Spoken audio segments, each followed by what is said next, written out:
Club de Prensa Washington. Buenas tardes, les saluda José María León Lara desde nuestros estudios en Washington, D.C. Bienvenidos a una nueva edición de Club de Prensa, el espacio de análisis de los temas más relevantes de la actualidad internacional, con los mejores periodistas, corresponsales y analistas desde Washington y el resto del mundo. Hoy me acompaña aquí en el estudio el periodista y politólogo Rodrigo Balvanera. Gracias por acompañarnos. Y de manera remota desde Madrid, España, saludo a la profesora de Ciencia Política de la Universidad Complutense de Madrid, Leticia Ruiz, profesora. Gracias también por acompañarnos. Antes de comenzar, los invito a ustedes a que formen parte de esta mesa de trabajo. Siéntanse con nosotros, hagamos llegar sus opiniones y sus puntos de vista. Escríbanos a nuestra cuenta de X, donde nos encontrarán como Club Prensa NTN24. Comenzamos y bienvenidos. Empezamos por México, porque el país norteamericano ya tiene listos los planes de contingencia para mañana si finalmente Estados Unidos impone aranceles a sus importaciones luego de un mes de plazo. La presidenta Claudia Sheinbaum dijo que hay que tener temple, paciencia y serenidad frente a la determinación que tome su homólogo Donald Trump, quien la semana pasada dijo que los gravámenes arancelarios para México y Canadá encontrarán su vigor el 4 de marzo, hace un mes. Washington propuso a ambas naciones un acuerdo para poner el suspenso a medida de cambio en acciones contra el narcotráfico y migración ilegal. México desplegó 10,000 elementos militares en la frontera norte y extraditó a 29 narcotraficantes mexicanos hacia los Estados Unidos. Las reuniones en Estados Unidos estuvieron muy bien. Hay comunicación permanente con las distintas áreas, tanto seguridad como comercio, y vamos a esperar qué pasa. En esto hay que tener temple, serenidad y paciencia. Y tenemos plan A, plan B, plan C, plan D.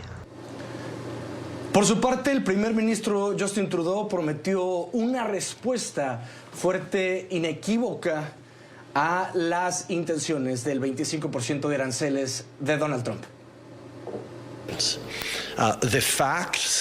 Los hechos establecen muy claramente que Canadá no es un problema en términos de fuente de fentanilo ilegal en los Estados Unidos. Teníamos menos del 1% cuando empezamos a hablar de esto hace muchos meses. Ese número es significativamente menor que eso incluso ahora. Todos sabemos que la administración estadounidense tomará algunas decisiones en materia de aranceles. Seguiremos trabajando para garantizar que no haya aranceles el martes, pero si el martes hubiera aranceles, como todos hemos visto, como estábamos dispuestos a hacer la última vez, tendremos una respuesta firme, inequívoca y proporcional como esperan los canadienses. Entre tanto, en una entrevista con el canal Fox News, el secretario de Comercio de los Estados Unidos confirmó que los aranceles a Canadá y a México entrarán en vigor este martes. Sin embargo, reconoció que tanto Canadá como México están haciendo un trabajo razonable contra el fentanilo. Así que él está pensando ahora mismo cómo quiere jugar exactamente con México y Canadá. Y esa situación es fluida. El martes habrá aranceles para México y Canadá. Vamos a dejar que el presidente y su equipo negocien. Y obviamente estoy hablando con él todo el tiempo para discutir lo que va a hacer el martes. Mira, nos preocupamos por dos cosas, ¿verdad? La del 4 de marzo es sobre la frontera. Y tanto México como Canadá han hecho un trabajo razonable en la frontera. Ambos están trabajando duro en la frontera. Pero el fentanilo sigue entrando en este país y sigue asesinando a nuestra gente. Y los ingredientes se fabrican en China, se envían a México y Canadá y luego vienen a atacar nuestro país. Y eso tiene que terminar. Ya les decía, me acompaña a distancia la profesora de Ciencias Políticas de la Universidad Complutense de Madrid, Leticia Ruiz Rodríguez. Leticia, ¿cómo le va? Muy buenas tardes, noches allá en Madrid. Hola José María, buenas tardes. Un gusto tenerla aquí en Club de Prensa, y también aquí en el estudio me acompaña Rodrigo Balvanera, mexicano, periodista y politólogo. Rodrigo, buenas tardes. José María, Leticia, buenas tardes. Leticia, si gusta, comenzamos con usted respecto a la situación que está viviendo México y Canadá en estos momentos. por si efectivamente el día de mañana los aranceles del 25% llegan a entrar en vigor después de esta prórroga de 30 días que había dado el gobierno de Donald Trump, poniendo ciertamente algunas condiciones al gobierno de México y Canadá, como el caso de México, los 10,000 elementos de la Guardia Nacional en la frontera entre México y Estados Unidos, y además también el jueves pasado la entrega de 29 criminales del narcotráfico a los Estados Unidos. Pues así es, parece que las concesiones o las medidas que ha implementado la presidenta de México no han sido suficientes, o desde un primer momento el plan de Estados Unidos era como el que sigue en todos los casos, ¿no? Amenazar, negociar y finalmente sacar partido, ¿no? Yo creo que aquí se está repitiendo un poco el guión, solo que en el caso de la presidenta Sheinbaum podemos decir que no ha dejado de perder un poco la cabeza ante los argumentos, algunos de ellos falsos, como sobre todo y especialmente se aprecia para el caso de Canadá. Ella no ha dejado, no ha perdido las formas y bueno, pues yo creo que le honra esa capacidad de negociación que está exhibiendo, intentando por otra parte pues no mostrar su debilidad ante un Estados Unidos más agresivo que nunca. Gracias. Doctora, voy contigo, Rodrigo. A ver, México no está en condiciones igualitarias de negociación. Es decir, si bien es cierto, México, un país soberano, con frontera, reconocimiento internacional, realmente la posición de Claudia Sheinbaum respecto a las negociaciones, un mes después de la prórroga, México no está en condiciones igualitarias en una negociación frente a lo que representa Donald Trump y el gobierno de los Estados Unidos. ¿Crees que se logre en las próximas horas otra prórroga de al menos otros 30 días, siendo que evidentemente Claudia Sheinbaum tiene más que perder y Trump más que ganar? Totalmente de acuerdo, creo que es una relación asimétrica, así lo ha sido históricamente, pero a pesar de ser una relación asimétrica, en cualquier relación asimétrica más bien dicho, la persona o el ente que tiene, en Estados Unidos le dicen aquí the shortest end of the stick, la parte más cortita de la vara en la relación, aún así tiene cartas para jugar, y creo que Claudia Sheinbaum está manteniendo una postura sensata al no enredarse al estilo Gustavo Petro o incluso Zelensky, que a pesar de que creo que fue una emboscada lo del viernes, reaccionó con el hígado y no con la cabeza en la oficina oval. Claudia Sheinbaum está manteniendo una postura serena, racional, negociadora, y creo que muchas cosas de las que están pasando en México, no solo esta entrega, porque no fue extradición, hay que decirlo, de los 29 capos la semana pasada, sino también las órdenes de aprehensión a políticos importantes dentro de México, políticos locales, el exgobernador de Michoacán, Silvano Aureoles, se enmarcan en este contexto de la amenaza arancelaria, pero también de la amenaza muy crítica tanto del secretario de Defensa de Estados Unidos como el presidente Donald Trump, de primero nombrar a los grupos criminales mexicanos como terroristas, y segundo, una amenaza frontal de no quitar sobre la mesa la posibilidad de bombardearlos en territorio mexicano, atentando contra la soberanía mexicana. Creo que Sheinbaum hoy en la mañana dijo que están tranquilos porque si Trump impone los aranceles tienen plan A, plan B y plan C, pero si se llega a dar la prórroga, que yo creo que es muy posible, esa amenaza arancelaria, si cada mes la aplaza Donald Trump, pues va a perder un poco el poder que tiene, ¿no? Porque pues, si cada mes lo vas a aplazar, en 2, 3, 4, 5, 6 meses va a ser una amenaza mucho menos creíble, y creo que el gobierno mexicano también lo entiende así.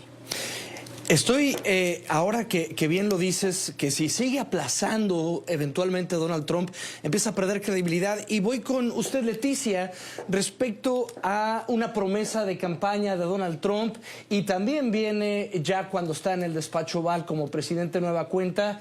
Es decir, los aranceles es algo que ya prometía Trump, y si sigue pateando el balón en esta situación, ¿perderá apoyo de su electorado? No creo, porque él está dando todo un paquete de medidas y un show mediático, si se me permite la expresión, que está generando la sensación en el electorado de que el presidente Trump cumple lo que dice y además lo cumple hasta en los aspectos que nos parecía más inverosímil, los planes menos realistas, ¿no? Entonces, bueno, pues si en un eventual caso de que se suspendiera la cuestión de los aranceles o que se redujera el arancel, en vez de un 25%, por ejemplo, gravar un 10% como primera medida. Y eso sería un gesto que incluso la opinión pública, sobre todo los votantes de Donald Trump, verían como un gesto de magnanimidad. Él ahora mismo domina el relato por una serie de circunstancias que podemos ir analizando en el programa, y yo creo que en el corto plazo no tendría desgaste para su electorado. Pero pensemos que estamos ante lo que en ciencia política se llama un pato cojo, que es un lame duck, que es un presidente que no se va a volver a presentar porque no puede volverse a presentar, y que no se puede ejercer accountability con él. No hay incentivos. Él no tiene incentivos para hacer las cosas bien, mal o regular, porque no se está jugando una reelección. Por lo tanto, estamos en un escenario sin precedentes por muchas cosas que estamos diciendo, pero en esta cuestión de la no reelección, que también condiciona y nos sitúa en un panorama muchísimo más impredecible. Ahora, sigo con usted en esta línea de ideas. Es que, aunque efectivamente no puede reelegirse, quizás estaríamos hablando de la continuidad del movimiento MAGA. Por otro lado, Estados Unidos, en las negociaciones tanto con México como con Canadá, México ya platicamos cómo lo ha abordado, pero recordemos que Justin Trudeau, inclusive antes de que Trump juramentara, estuvo de visita en Mar-a-Lago de manera directa con Trump, mientras el gobierno de México ha sido a través de los secretarios de Estado y no una reunión directa con Donald Trump, a menos solo se sabe de la llamada con Claudia Sheinbaum el mes pasado. ¿Usted qué opina de cómo Justin Trudeau ha abordado este tema, a diferencia de cómo lo ha hecho el gobierno de México? Bueno, yo creo que esta es un poco parte de la jugada de Trump al plantear relaciones y diálogos bilaterales con los distintos países, y al poner sobre ellos condiciones abusivas, excesivas, yo creo que eso es parte del juego, ¿no? Pierden capacidad de reacción y capacidad de coordinación. Yo creo que Trudeau ha tenido la poca fortuna de no haber tenido una relación más directa con Trump, pero también pensemos que Trump es consciente de que Claudia Sheinbaum va a ser presidente por mucho más tiempo, que no es el caso de Trudeau. Para Trump, Trudeau está amortizado, es un presidente de paso, ¿no? Sí, efectivamente, Trudeau ha presentado ya su renuncia como primer ministro a principios de año, y Claudia Sheinbaum está comenzando su periodo presidencial de 6 años. Leticia Rodrigo, si me permiten, voy a marcar nuestra primera pausa aquí en Club de Prensa. A la vuelta seguiremos platicando ahora qué está pasando con el nuevo plan de Europa para la paz en Ucrania, mientras parecen crecer las tensiones entre Washington y Kiev. Ya regresamos, no se vaya, estoy aquí con usted en Club de Prensa. Estamos de vuelta en Club de Prensa. Sin lugar a dudas, en las últimas horas, el presidente de Ucrania, Volodymyr Zelensky, reafirmó su rechazo a un alto al fuego con Rusia, a menos que existan garantías de seguridad. Sus declaraciones se produjeron tras una cumbre en Londres, donde Europa expresó su apoyo a Ucrania con un plan que incluye la continuación de la ayuda militar, el aumento de la presión económica sobre Rusia, la garantía de soberanía en la seguridad ucraniana, así como esfuerzos para disuadir cualquier futura invasión rusa. Escuchen las declaraciones ofrecidas por el primer ministro británico Keir Starmer al concluir esta cumbre en Londres el día de ayer. Europa debe hacer el trabajo pesado, pero para apoyar la paz en nuestro continente y que este esfuerzo tenga éxito, debe contar con el fuerte respaldo de Estados Unidos. Entre tanto, el presidente de Estados Unidos volvió a arremeter contra Zelensky tras sus recientes declaraciones sobre el fin de la guerra con Rusia. En un mensaje compartido en su red social Truth Social, Trump señaló que Zelensky no desea la paz mientras tenga el respaldo de la Unión Europea. Rodrigo Valvanera, periodista y politólogo, aquí en Washington, en los Estados Unidos. Bueno, finalmente politólogo hace política, sí, aunque no abiertamente en la administración pública. Exactamente. A ver, lo que vimos el viernes pasado quizá no tiene precedentes de una reunión bilateral tan tensa en el despacho Oval.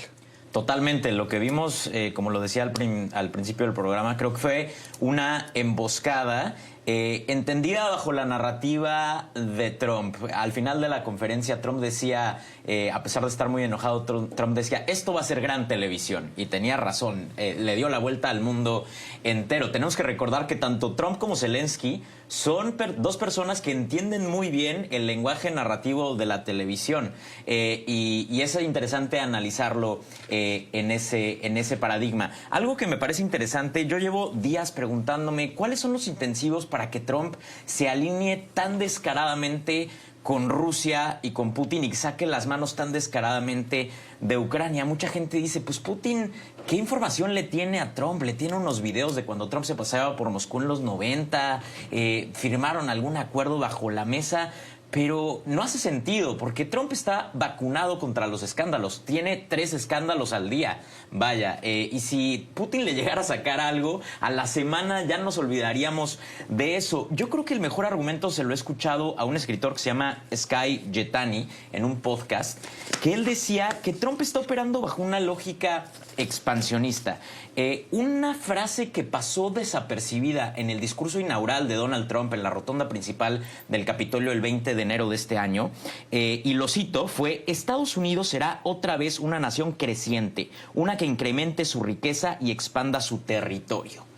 Nos enfocamos mucho en otras frases que dijo acerca del Golfo de México y otras cosas, pero creo que esto, con esta frase podemos entender muchas cosas. Porque si está operando bajo una lógica expansionista, su contrapeso principal serían otras fuerzas expansionistas en el mundo. Entiéndase Rusia y entiéndase China. Y para esos intereses, Trump no necesita necesariamente un alineamiento con Rusia y con China, pero sí un entendimiento.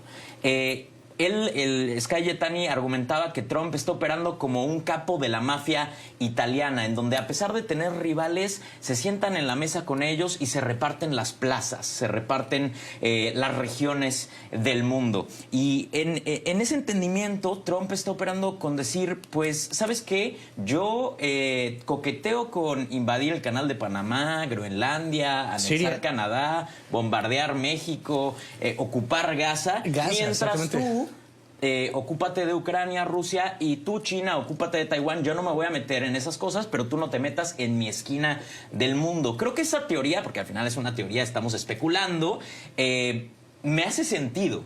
Y creo que si lo entendemos a Trump bajo esa lógica, podríamos leer un poco lo que pasó el viernes pasado en la oficina Oval. Rodrigo, voy ahora con usted, Leticia. Hay una frase que dice que nunca se miente tanto como antes de las elecciones como durante la guerra. Entonces, en esta práctica, lo decía Rodrigo hace un momento, tanto Trump como Zelensky saben el poder de la comunicación política. No obstante, ¿en qué momento chocan? Y sobre todo, Estados Unidos, ¿qué papel está jugando, sobre todo frente a Europa? Porque evidentemente vimos la reunión ayer en Londres, pero el primer ministro británico dijo, los esfuerzos incluirán eventualmente a los Estados Unidos. Sí, realmente es un cambio de paradigma, ¿no? Un poco en la línea de lo que señalaba Rodrigo. Es un cambio de paradigma porque Estados Unidos, que siempre había sido un país el más comprometido con la democracia liberal, de repente eso deja de importarle, ¿no? La lectura que yo hago de la posición de Estados Unidos, el alineamiento temporal, entiendo, con Rusia, tiene, en mi opinión, tiene que ver con cuestiones económicas. Estados Unidos quiere, por una parte, quiere salir airosamente, lo más airosamente posible, y justificar hacia sus ciudadanos, quiere justificar el que se va a acabar el apoyo, que se acaba el apoyo a Ucrania. Han sido 3 años de muchas partidas económicas, y una de las maneras es poner a Zelensky como un villano, ¿no? Como un villano que no está preparado para la paz. Eso por un lado.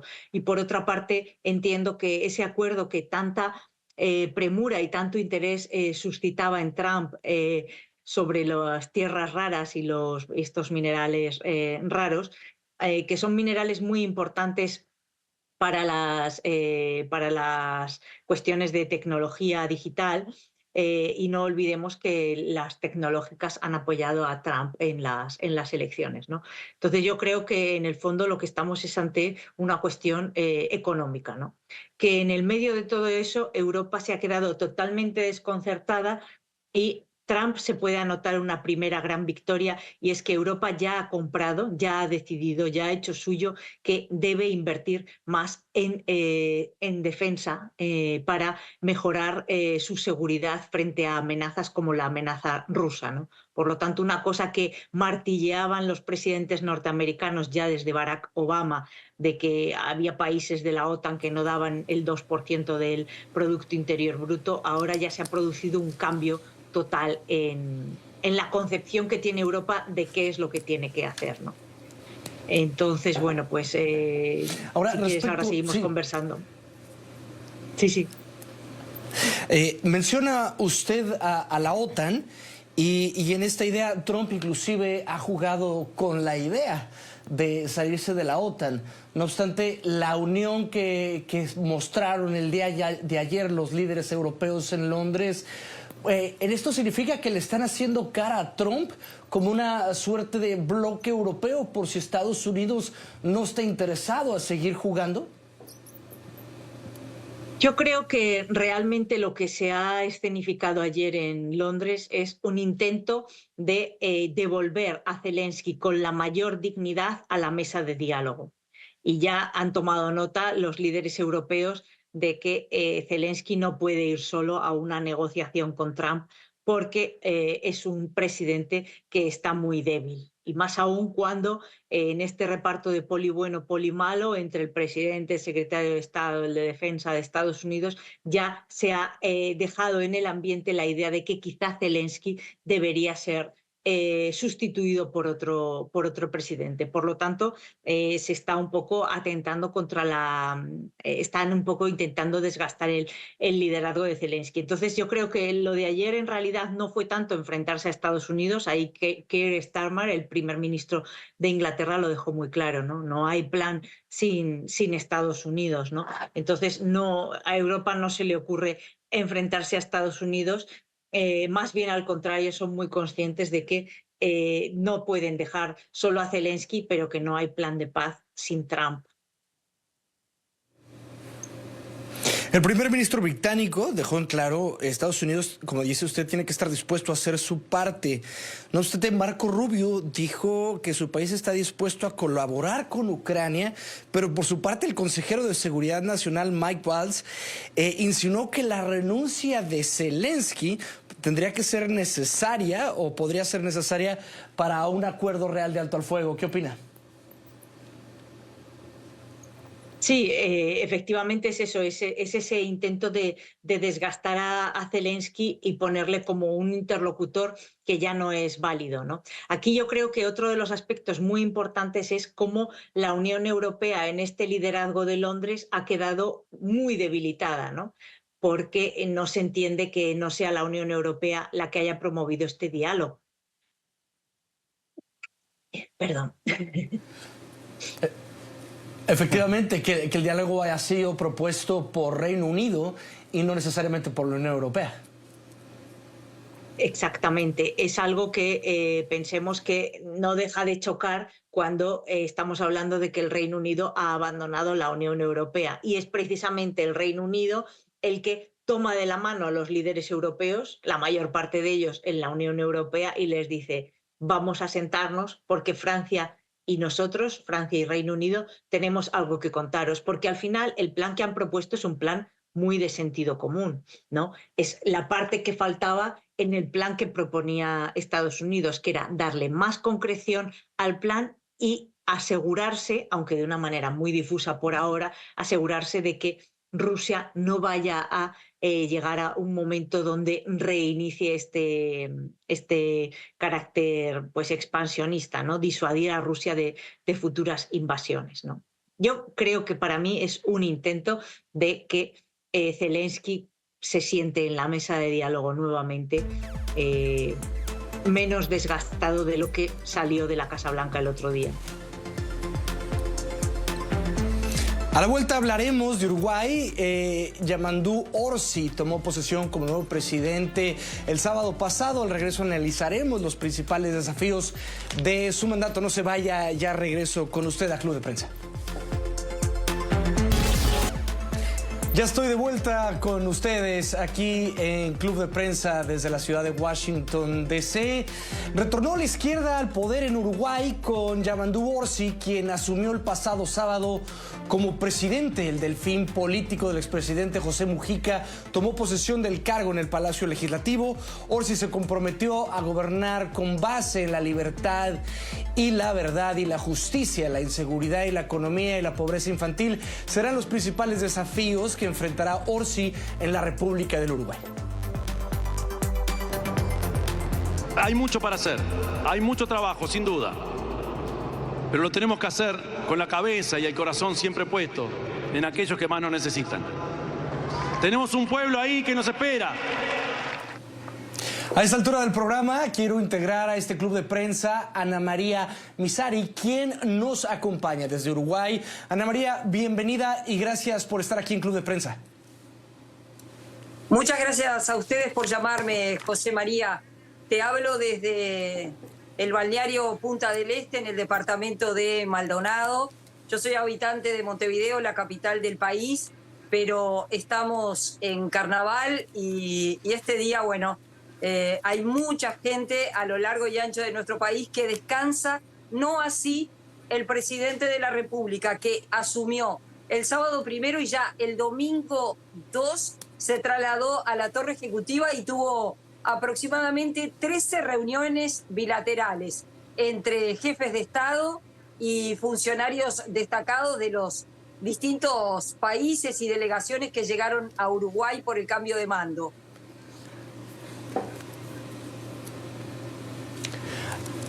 Ana María, yo le pregunto, ¿qué implicaciones tiene que la izquierda o el centro izquierda regrese a Uruguay después de haber tenido un ensayo con la derecha? Sí, se puede decir que ha sido un nuevo cambio para la sociedad uruguaya y creo que es eso lo que espera a la gente. Cambios en los temas que vos recién reseñabas y donde Uruguay tiene muchos desafíos desde el punto de vista económico, pero también desde el punto de vista social. En su discurso, Yamandú Orsi hizo el acento y yo creo que ahí se diferenció tanto del presidente saliente, Luis Lacalle Pou, como del mandatario argentino, Javier Milei. Dijo que la izquierda uruguaya cree en una libertad que no sea ultra individualista y se preguntó, ¿de qué libertad estamos hablando si una persona no tiene sus medicamentos o si una persona no tiene trabajo o vivienda? Y por último, reseñó la situación de la violencia de género.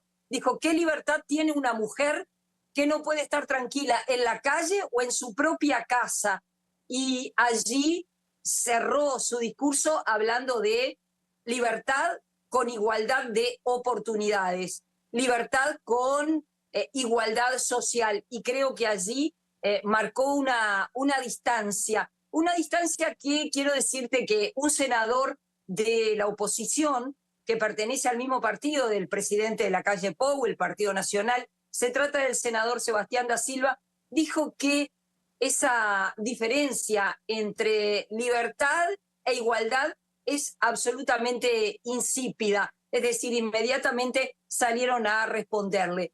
El presidente de Yamandu Orsi ya comienza su mandato desafiado con la relación Mercosur.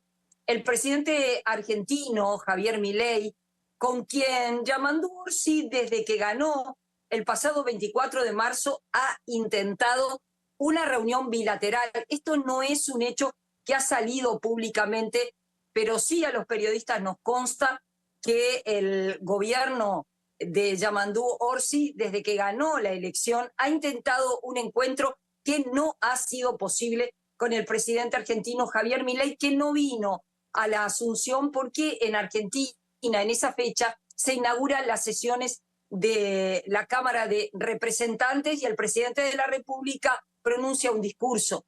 Desde el Uruguay se ha dicho, Cristina Fernández tampoco vino, tampoco Mauricio Macri, y tampoco Alberto Fernández. ¿Por qué? Porque coincide que comienza la legislatura en Buenos Aires. Pero en este caso hay mayores distancias entre un gobierno de izquierda y un gobierno encabezado por Javier Milei, que en sus declaraciones dijo que el Mercosur era un acuerdo donde se beneficiaban los empresarios brasileños en detrimento de la economía argentina, y que si fuera por él, salía del Mercosur y buscaba un acuerdo comercial con Estados Unidos.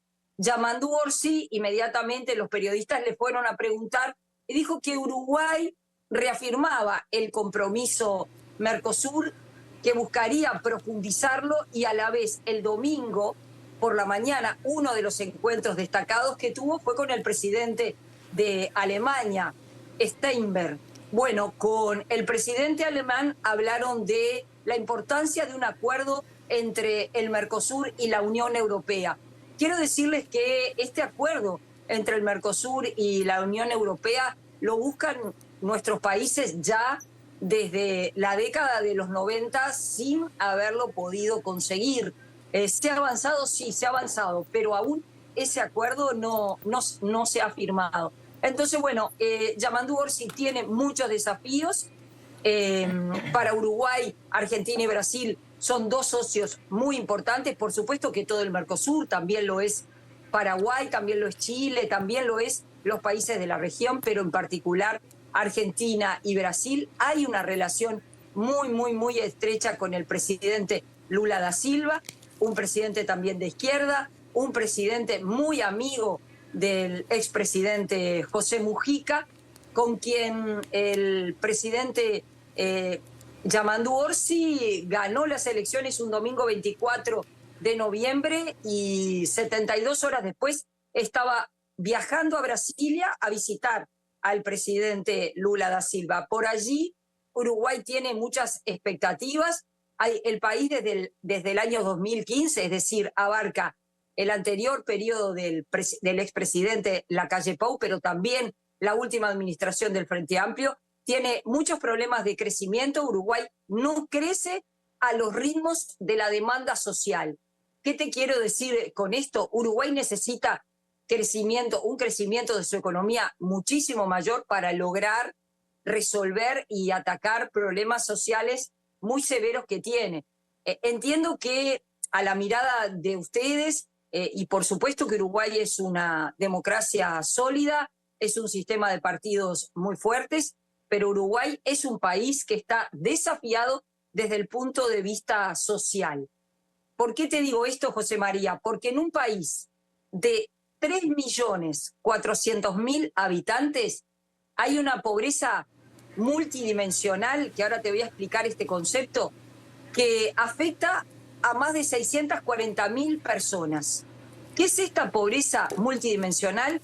Bueno, se hizo una medición donde no solo se miden los ingresos de las familias, sino se mide su vivienda, se mide su educación, su acceso a la salud, y ahí ese número trepa a un 18.9% del Uruguay. Esto es exactamente 646.000 personas. Esto es un número muy alto y esto es un número que Yamandu Orsi, el Frente Amplio, el gobierno de izquierda y todo el sistema político tendrá que atacar y resolver. A este problema social tan severo se suma la inseguridad y los problemas vinculados con el narcotráfico. Uruguay dejó de ser un país de pasaje de la droga para ser un país de acopio de la droga, es decir, estamos peor de lo que estábamos.